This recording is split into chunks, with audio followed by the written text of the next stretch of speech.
और अपनी टोपी उतार दी, लेकिन लड़के ने जो देखा उससे वह चौंक गया। राजा के सिर पर एक गैंडे का सींग था। लड़का डरा हुआ था, लेकिन उसने आगे बढ़ने की हिम्मत की।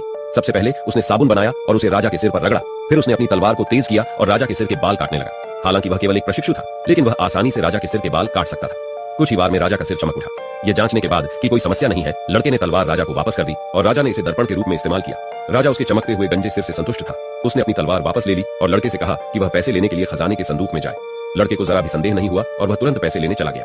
हालांकि जब लड़के ने संदूक खोला तो उसने पाया कि अंदर कोई तल नहीं था। राजा ने आगे बढ़ने का अवसर लिया और लड़के को नीचे धकेल दिया। लड़का गिर गया। हालांकि लड़के को चट्टान के नीचे एक अंधेरी नदी का आशीर्वाद मिला। वह किनारे तक तैरना चाहता था, लेकिन धारा इतनी तेज थी कि लड़का किनारे तक नहीं पहुंच सका। आखिरकार वह नदी में और भी गहराई में बह गया। राजा बहुत संतुष्ट हुआ और उसने खजाने का संदूक बंद कर दिया। हालांकि लड़के की किस्मत को हल्के में नहीं लिया जा सकता था और वह खोपड़ियों के ढेर में बह गया। वह उसी क्षण जाग गया। अपने सामने खोपड़ियों के ढेर को देखकर लड़के को पता चल गया कि यहाँ कोई राक्षस होना चाहिए। इसलिए उसने पानी में अपनी टोपी उठाई और एक पत्थर के घाट पर